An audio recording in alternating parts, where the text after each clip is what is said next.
You know, the high-frequency active auroral research program, we call it H.A.A.R.P here, subject of fascination for many, many years.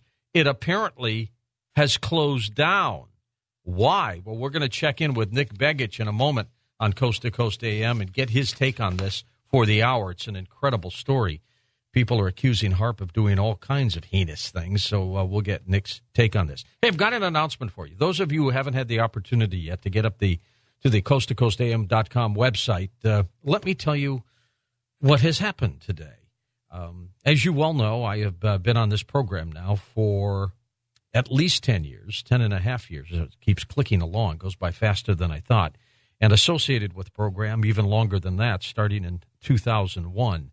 And, you know, at that time I came in, there were about 440 affiliates, and we've grown it to 573, all-time record high. And our great staff of the people whose names I mention at the end of this program, of course, contribute to putting this great program on, making it the highest-rated overnight talk show in the world. And I just want you to know that the network and I have come to an agreement for a brand-new, long-term contract, something just about unprecedented in broadcasting. I can't reveal every minute detail of this, but I will tell you that I probably will be able to be broadcasting when we send astronauts to Mars. And so we're all very happy about it. None of this would have happened without you. None of this would have happened without the great staff that I have that constantly does just yeoman's work for us every day, every night, holidays, weekends, you name it. It's an incredible team. I'm great and welcome and honored to be associated with all of them. But just wanted you to know the news that stability is important, and we're going to be here on this program for a very, very long time. Anyways, we'll be back in a moment with Nick Begich on Coast to Coast AM. And welcome back to Coast. Nick Begich with us. Okay, there's talk that H.A.A.R.P up there in Alaska has shut down.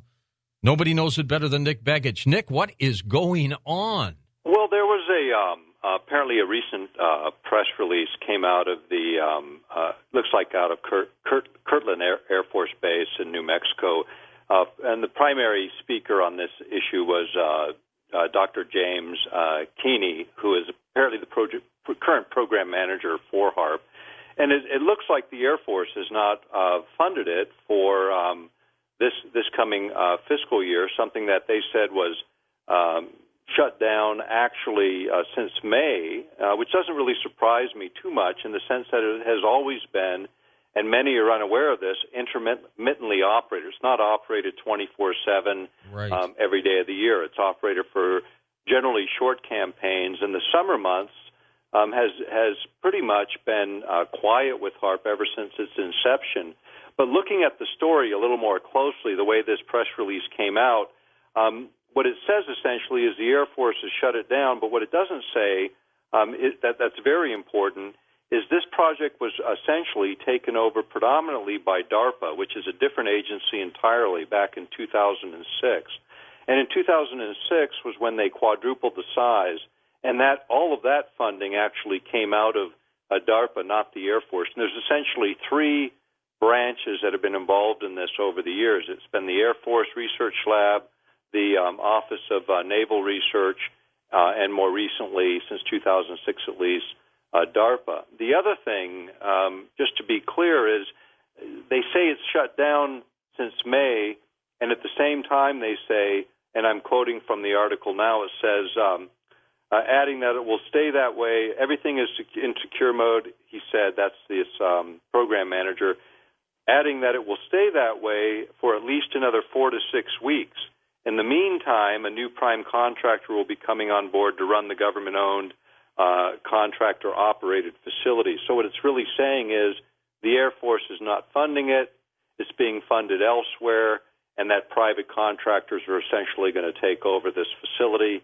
The other thing the article goes on to say is coming this fall and through the winter, there's an $8.8 million program being funded by DARPA, where they're going to utilize the instrument. So I think we could really kind of look at this as sort of a furlough, if you will, where it's being shut down for blocks of time where essentially it's not in use, and that saves the military between approximately $300,000 a month, I think, is what it costs to keep that operating. So temporary shutdown, no doubt about it.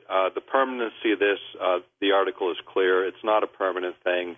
It's just until they can get a private contractor on board to manage it. Now, the important thing about that, private contractors usually are exempt from things like the Freedom of Information Act. That's right. That's a and good so point. what they've done is, in my view, the article reads as if everything is going away. We don't even think about it anymore. But the real story is it's going deeper. They're taking it that one level deep where they spin it off from the military directly, spin it off from DARPA, so that they don't have the accountability requirements that they would have as a governmental agency. So none of that really surprises me too much. In fact, I would watch the federal budgets for anything related to ionospheric research, of which H.A.R.P has been a major part of. And I think it was just a couple days ago, at least it was it was a front-page lead story, was about the ionospheric disturbances caused by solar flares and the fact that this could create another Carrington event, the event that occurred in 1859. Right. It wiped out the telegraph system at the time. Right. And so when you think about something that in the last couple of days has made major news around the world as a big concern of governments, I don't think it's likely they're going to shut down ionospheric research when at the same time they're saying this is a big deal. And actually, if you look at ionospheric research under the federal budget, you'll see this particular issue, the Carrington event kind of scenarios, are becoming, they show up more frequently in the federal budget as an item to pay attention to. The other thing to consider is a lot of the grants that feed research at H.A.R.P are done through academic institutions who are obviously upset with the Air Force story. But again, a private contractor stepping in, expect by fall for that to be in place. That reduces some costs for the government in one sense and shifts the money in a way where you can bury the project a little bit deeper in the federal budget. I think that's really what's going on, at least in this instance. You think they want to hide these things a little bit more, Nick? Oh, absolutely. In fact, I think more so now than ever. In fact, it's interesting. There was another story that has come out in the last few days, and I believe it's not true. I think it's false. Was that Snowden had released information on H.A.R.P saying it was used for assassinations and massive control of populations, that somehow he had released some documents regarding that. I think that's false. I don't believe that's correct. I haven't heard that either. Yeah, and if you do a quick search on the net, you'll see dozens of postings now appearing if you tie H.A.R.P and Snowden together. But in looking into it, there was one web source that actually tracked it down. Looks like there's another guy named Snowden, and somehow that just went a little bit viral prematurely. And none of that surprised me. Again, it's kind of get your attention sort of pointed in another direction, and I think that's what part of this is. And to see the Air Force come out and say, we're not funding it anymore, it's history, we're going to bulldoze it, or whatever the story is, but at the same time, they're out there contracting with a private contractor. So really it's, again, kind of pushing people's attention elsewhere. And really, I think bearing it is the deal. You know, over the years, it's gotten increasingly more negative press, more inquiries from other nations that are concerned about it. The European Parliament has been concerned about it, and, of course, now they're asking a whole lot of questions, U.S. government. And for those that don't remember, we were the ones who alerted the European Parliament to this issue. We also alerted the European Parliament to the abandonment of the old anti-ballistics missile treaty a year before that actually made the open press. We provided a lot. I provided over a period of time a great deal of information, none of it classified, all of it is in the open literature. But it causes a lot of European parliamentarians to doubt the word of the U.S. government, particularly when they're tapping all of their phones and rummaging through their garbage to try and figure out ways to manipulate their governments. And I think that's the real issue here, is one of hiding the truth once again. Nick, I thought that H.A.R.P was sold to some kind of British consortium. Well, the actual patents, here's how it goes. It started with Ben Eastland's ideas, and they were part of a company that he established for Atlantic Richfield called H.A.A.R.P Technologies, Inc. That company took that subsidiary and sold it to E-Systems, which was one of the most classified organizations in dealing with classified work for security agencies. It's a private company. It then sold the subsidiary, this APTI, over to Raytheon Corporation, which interestingly is one of the biggest defense contractors in the United States and was one of the losing bidders on the original H.A.A.R.P contract. So they ended up getting that technology, and then it went over to, I believe it was British Aerospace, then bought that subsidiary. So, those are the companies that control the intellectual property that built H.A.A.R.P, but H.A.A.R.P is actually owned as an asset by the United States government and then operated by those three U.S. government agencies. So one is the inventing side and sort of the side that owns the technology, but the other owns the actual facility in Gakona, Alaska. Now, Nick, there are other H.A.A.R.P-like systems throughout the planet, right? That's correct. There's the Begich system, which is really where a lot of the interest in H.A.A.R.P kind of began. Some of the ideas that were taking place in Tromsø, Norway, with that facility, which was actually operated by the Max Planck Institute in Germany, that became pretty interesting. But because of its location, a lot of the things that you would want to do with one of these instruments, you can't do around highly densely populated areas because of the interference with communications and the interference with air traffic and so on. So H.A.A.R.P became sort of the brainchild of Eastland. And Eastland, I knew personally up until his death in 2007. He was really a brilliant and a very good guy. I just think he got involved in a project that had he had more information, knowing Bernard, I think he would have taken a much different course. But, it happens, and, you've got the systems now in Canada, you've got this Begich system, and then you have a very large transmitter that still operates in Russia. And all right, hold on, Nick. We're going to take this quick break, come back and talk more with you about H.A.A.R.P, and also we'll take phone calls next on Coast to Coast AM. And welcome back to Coast. Nick Begich with us. One of his books, of course, Angels Don't Play This H.A.A.R.P, all about H.A.A.R.P. Nick, are we still trying to piece together why H.A.A.R.P was even made in the first place? Well, I think, the military record on it is pretty clear. The idea was to create this very large developmental prototype, which is, remember, a prototype is really kind of a working model in order to determine what you can do in terms of a larger scale device. And it had so many unique properties that the military liked. I mean, already they've spent, since its inception, just directly on this project, not including ancillary research and all of that, $250 million, which, in the big scope of big federal budgets, you can buy a bomber for, 3 or 4 times as much. But it's a lot of money to be spent over a long period of time. When you couple that with other ionic research projects, and upper atmospheric research projects, it counts into the billions. So understanding the ionosphere is incredibly important for communications, for maintaining our own as well as disrupting others, and that really was part of that sort of starting point. The other was a missile defense system, and this is where Dr. Eastland's first ideas about this technology really started, and having a global shield, a way to stop intercontinental ballistic missiles, was the original big push. The other was underground scanning. In fact, back in the mid-'90s, right after the first Gulf War, the idea of looking for underground facilities and bases and so on was a big deal.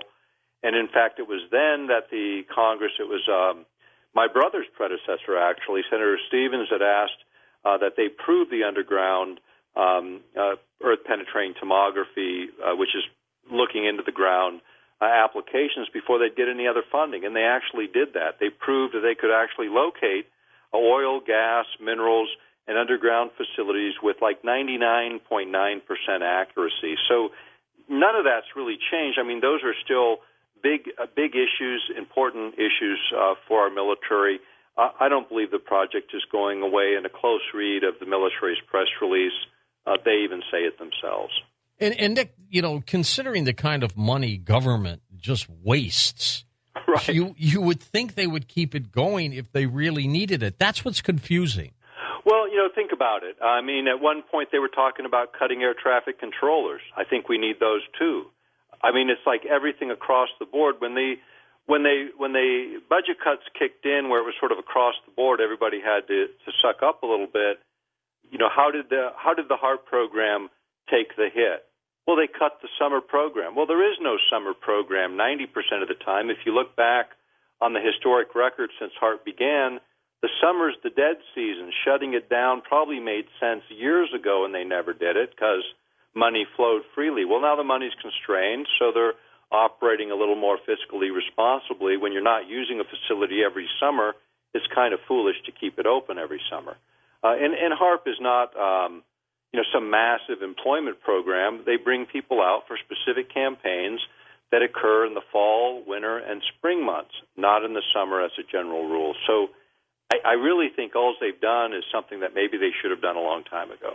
And, Nick, a lot of people think H.A.A.R.P is being used for weather manipulation, possibly causing earthquakes and other calamities. Right. If from now to before it opens up again, if it ever does, if we get major earthquakes and things, what does that do to that argument? Well, I mean, as far as this particular facility, I think that, obviously not every earthquake is naturally occurring, but most of them are certainly. The rare instances where man creates earthquakes goes back to Secretary of Defense William Cohen in 1997 suggested that even terrorist states had that technology to trigger earthquakes, volcanic eruptions, these kinds of things. In fact, we quoted him in the book Earth Rising from a DoD news briefing saying exactly that. What I would say, regarding weather modification is, remember, this is not the only facility. We have Arecibo, Puerto Rico. We have the EasyCat system in Europe. We have a system in Russia. The Chinese have their own system. There are lots of phased arrays now. This was just one. A developmental prototype started many years ago. There are many more systems today operating around the world. Even the Sura system in Russia continues to operate today. Okay, let's go to Steve in Dallas, Texas on the wild card line. Stephen, go ahead. Hello, George. Thank you, Dr. Begich. First thing I want to say, though, George, you scared me there for a minute. I was listening years and years ago when Art said that he was retiring. Yes, and you scared me there at the beginning. Oh, no, I'm going to be around for a long time here, Stephen. And that is great. Dr. Begich, do you think that any of the arrays are ever used with our allies in conjunction with each other, that they would coordinate an exercise or an experiment?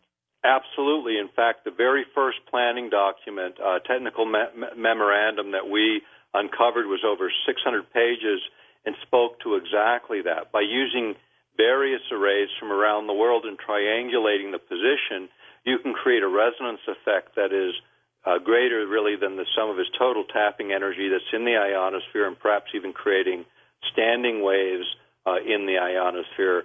The idea that these would be worked in conjunction with one another was always part of the plan, and because there are so few instruments and really probably 100 experts in the field around the world, they have always collaborated. They have always had joint conferences. The very planning conference that were used for designing H.A.A.R.P was done as an outgrowth of international cooperation. It has always been the case. Steve, thanks for your call. Next up, we go to Mike in Ajax, Canada on the international line. Hello, Mike. Go ahead. Good evening, sir. First thing I want to comment on is that apparently Tesla, that was a conversation you had a minute ago, that in 1961 he was actually awarded through a reversal of the patent office, the award for radio. Anyway, moving on to where we are at now. When Greenland blew up a couple of years ago, the air was full of toxic things. Yep.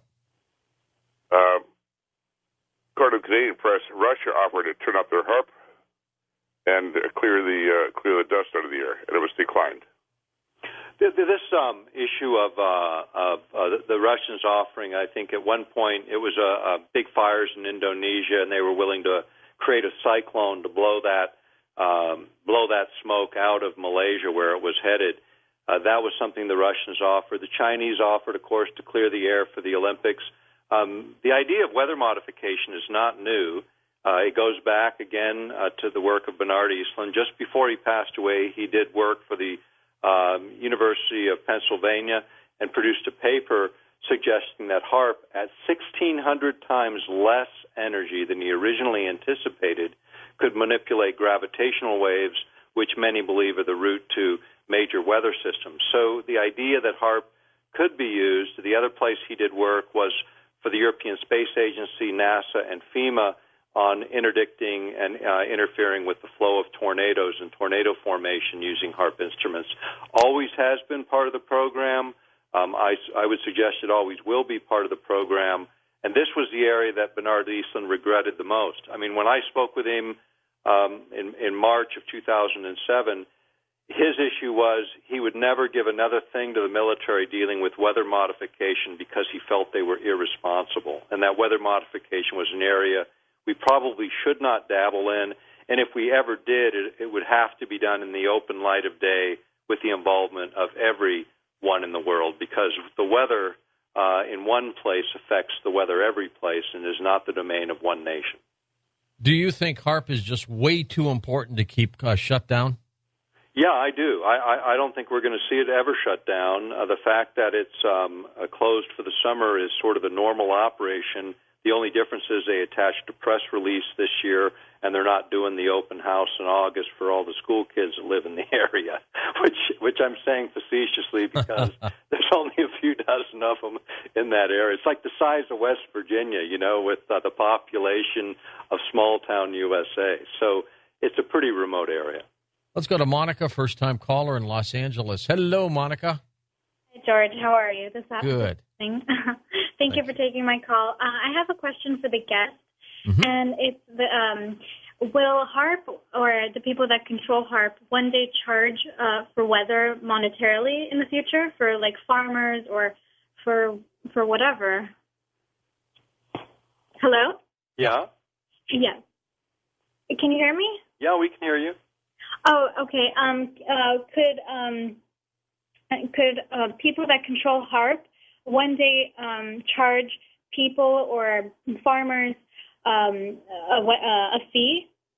That's an interesting question. Here's the problem is when you look at weather modification as a concept, within the treaties that we've signed internationally, we can do whatever we want domestically. When these treaties were entered in the mid-'70s, I don't think anyone anticipated anything like HAARP. The problem is when you affect weather in one location, you have a tremendous downstream effect that, A, cannot be modeled or accurately predicted. So you may get those farmers the rainfall they need and deny 10 countries the rainfall they need in the process. This is why Dr. Eastlund opposed military use. When you go back to the Bush administration, Rumsfeld and his ilk wanted to kill these old environmental treaties because weather modification had become so precision that the idea of manipulating weather or creating a covert war where instead of declaring war and going into a country, now all of a sudden, they have big natural disasters and we get invited in to clean up the mess. And this is, sort of the dark side of the technology. Could it be used for solving weather issues? Perhaps, but it's like a kindergartner with a hand grenade. We're just not mature enough yet in our science to play in that world, especially in a way that's closed to the public scrutiny. Well, and if you're manipulating weather, Nick, as you pointed out, you might not be able to control it. It could do all kinds of things. That's exactly right. In fact, the whole approach to HAARP in the beginning was to create runaway effects of accelerated electrons in the ionosphere and just watch it and see kind of where it stabilizes again or if it does. And they looked at it and they said it as a plasma lab in the sky. Well, I don't think it's a plasma lab in the sky, and I don't think the artificial manipulation of components of our environment on this scale is a wise approach, especially when even the inventor has to revise his predictions about weather modification 1,600 times lower in terms of energy required to create those effects. That means that essentially even the best mind on the project couldn't anticipate in the beginning all of the things that came as science continued to emerge. And I think we're really the kindergartner with the grenade in this case. Let's go to Green River, Wyoming. Mike's with us. Good morning, Mike. Go ahead. Yes, I was watching the Weather Channel, and it's got a show called Hacking the Planet. And on the show, they're talking about being able to turn clouds on and off, making it rain, just like what Dave just said, making it rain here and then not rain here. And they're talking that this will be done in the future, and to me it's misleading because I believe with H.A.R.P, they've probably been doing it already all this time. Well, we have, it's not the only weather modification program operating. The Russians, the Chinese, many others have talked about their capabilities. You even go back to cloud seeding during the Vietnam War with silver iodine to create downfalls and torrential rains to try and demoralize the enemy. Weather modification has been a big part of military planning for decades, and by the 1970s, mid-70s, the Russians became so alarmed. They're the ones who initiated the treaties on environmental manipulation, weather manipulation, tidal waves, and so on. Over 70 countries signed that treaty in the mid-70s because already by that time the technology was advanced enough for people to be willing to sign on, even before they signed on to many of the other nuclear and chemical disarmament treaties. Let's go to Sharon in Stockdale, Texas. Sharon, welcome to the program. Hi, George. How you doing? Good, Sharon. Okay. Listen, I was listening to Ground Zero. It comes on my station before y'all. Right. That's my lead. Are you there? Okay. And last night, he was talking about, I just found it interesting with what Nick is saying. He was talking about that SETI picked up a signal, okay? And he played it on the radio. Now, this signal was not directed at Earth. It apparently was going somewhere else, and SETI picked it up. I find this interesting because he's talking about they've turned off H.A.R.P. And all of a sudden, here comes this signal, if it's true. And I also, coincidentally, that President Obama, the elder senior George W. Bush, and Clinton, all three of them were supposed to have been in Africa at the same time, meeting with some dignitary. Mm-hmm. We all know through the news that Mandela was still in the hospital, so it wasn't him. What I want to ask your guest, Nick, is that possible that it would keep communications coming from or going by on outside the Earth? I really don't know how to answer that. I just don't have enough information to answer it clearly. I appreciate the question, but I just don't have the information. Linda Moulton Howe, by the way, is going to do a report on that for us next Thursday when we talk about some of these bursts, gamma bursts, and sound waves that are being picked up throughout the universe, some of which could be coming from other sources. Who knows? We really never know. It's amazing stuff, isn't it, Nick? It is. This is the thing about fascinating thing about technology is, it advances so rapidly today. I think every 9 to 10 months it doubles. I mean, that's from the invention of the wheel to where we are at the moment. So just keeping up with it is pretty challenging. And when you consider it, this generation, our generation is in this unique position of not only watching the world change, but changing it deliberately. Not just in terms of our developmental footprint, but now deliberately with technology that are designed to do exactly that, to interact with the Earth in ways that we're at the infancy of. It doesn't mean that someday these things might not be managed rationally and in a way that benefits man, but we're in the very early stages, and this is where the military planners who really operate on a whole different set of criteria than the rest of the world, they really shouldn't be involved, in my opinion, with the advancement of this kind of science, unless the concepts, not how to build the stuff, not how to engineer it, but the concepts need to be debated by the public, because we really need a chance to act as good stewards. The biggest polluters in the world have been militaries and the wake they leave behind them. And we really need to keep them in a situation of serving the public's interest when it's necessary, but not determining what that public interest ought to look like. And the weather modification programs are a case of the military, or I should say the tail wagging the dog in the case of the public. Well, I think so, too. Only have about a minute left, Nick. What are you working on these days?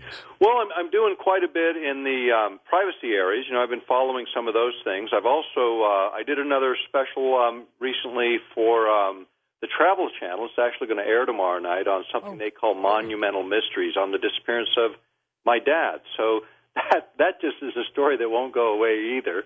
And I'm getting ready to go out into the bush here in August for a few days, and I'm looking forward to that. But I'm always following these issues. These are important issues, and keeping the public informed on new technology has always been a big part of my work. All right, you keep in touch with us. You're one of our Coast favorites, my friend. Nick Begich, his website, of course, earthpulse.com, linked up for you at coasttocoastam.com. And he's got a number of books out there, including, of course, as I mentioned, Angels Don't Play This Harp.